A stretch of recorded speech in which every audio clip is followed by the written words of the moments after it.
Hi everyone. Bipolar disorder is a complex mental health condition that affects millions of people worldwide. It's characterized by intense mood swings that can range from the highs of a manic episode to the debilitating lows of depression. Managing bipolar disorder can sometimes feel like you're on a roller coaster, and for a lot of people, they feel like there's no way of controlling what's happening to them. The thing is, though, there are effective ways of managing bipolar disorder, and specifically manic episodes, that involve a combination of multiple factors, including medications, lifestyle adjustments, and building a support team, which can all serve to create a sense of stability, improve overall well-being, and how a person copes with bipolar to have a more balanced life. Now, the first key point is that the frontline management or treatment for bipolar disorder and manic episodes is medication.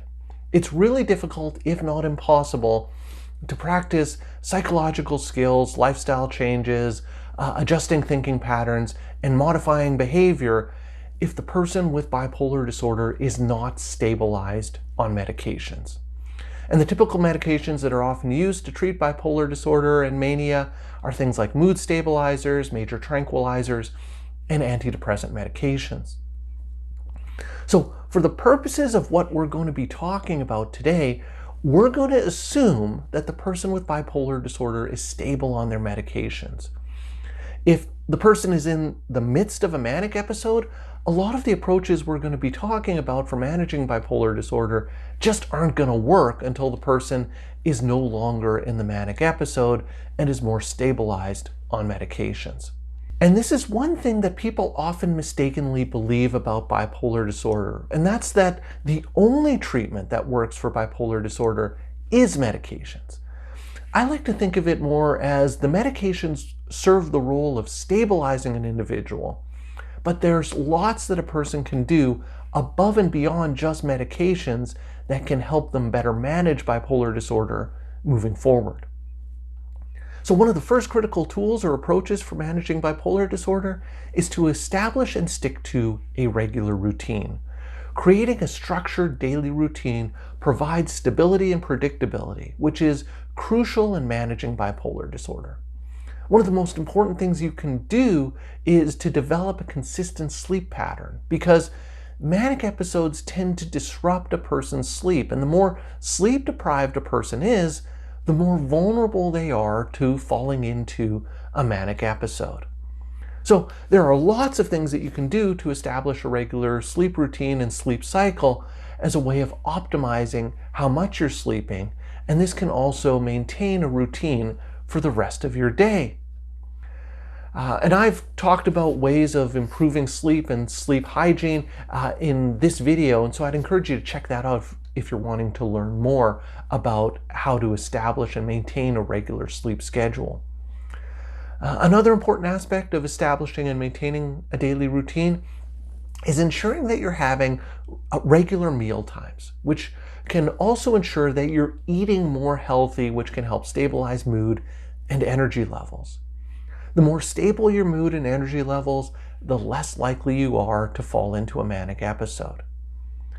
Now, related to making sure that your mood and energy levels are stable, it's important to avoid drugs and alcohol. These are substances that can play havoc with mood and energy. After all, that's why people drink or use drugs. It's to alter how they feel or to alter their energy levels. If you're prone to having manic episode, drugs and alcohol can serve to destabilize mood and energy levels. So you want to try and avoid those as much as possible. It's also important to prioritize self-care and activities that promote overall well-being. Engaging in activities that you enjoy doing, that give you a sense of reward, that give you a sense of contentment. This can be anything, like engaging in creative outlets like crafting or baking. It can be getting out in nature. It can be doing hobbies or other activities that you enjoy doing. Exercise can also serve this role, but you want to be careful with exercise, as overdoing exercise could mess with energy levels or could also be potentially an early warning sign of a manic episode. So it's okay to exercise, but just be aware that exercise might be tipping you over into heightened energization, which can be a sign of a manic episode coming on. Another important aspect of managing bipolar disorder is to build a strong support network of family and friends who can provide understanding, encouragement, and help when you need it. Managing bipolar disorder should not be a solitary journey. You shouldn't have to do it on your own, and if you have a support network that's there for you, this can help immeasurably. Now, there are lots of ways that you can build a strong social support network through things like open and honest communication, sharing your experiences and what you're going through with your loved ones and friends, explaining to them how bipolar disorder is affecting your life, and expressing what you need. By being open with your loved ones and your friends, you allow them to gain a deeper understanding of the emotional ups and downs and the impact that the manic episodes are having on you. With this understanding, your support people can help you maintain that stable environment that's so important, including a stable social environment. You can encourage friends and family to learn more about bipolar disorder. And most loved ones do want to learn and want to understand what you're going through, because for people who've never experienced a manic episode, it can seem like a totally foreign and confusing thing as to what's going on and why a person is behaving the way they are. By fostering greater awareness of bipolar disorder and manic episodes, this can help dispel misconceptions that your loved ones might have.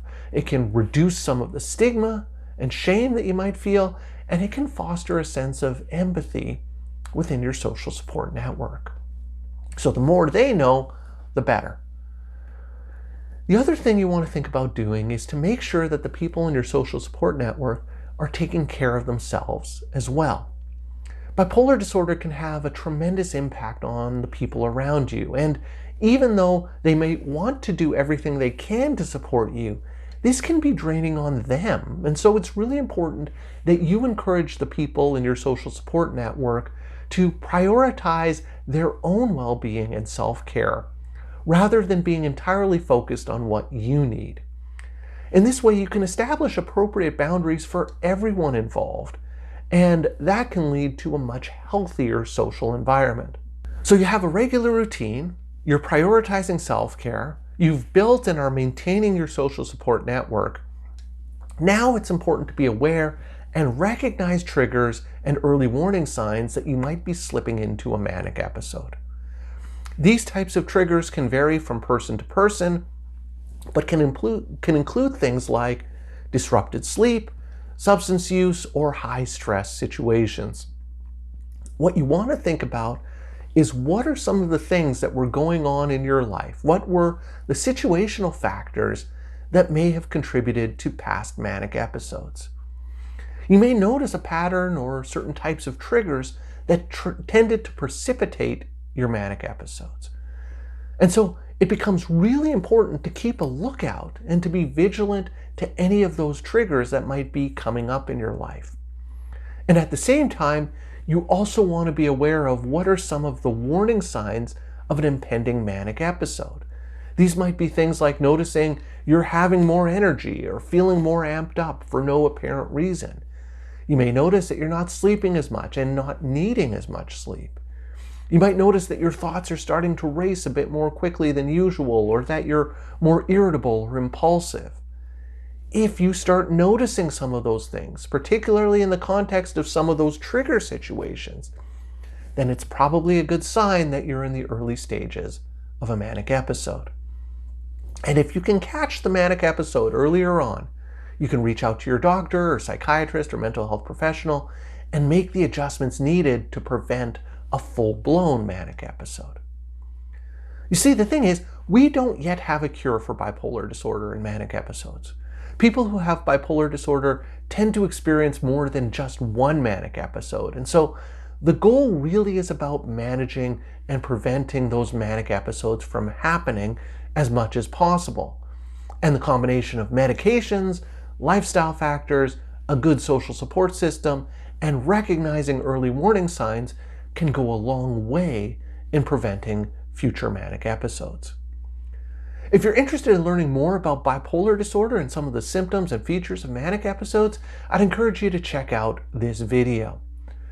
So that's all for today's video. As always, thank you for making it all the way to the end of this video, and I will see you in the next one.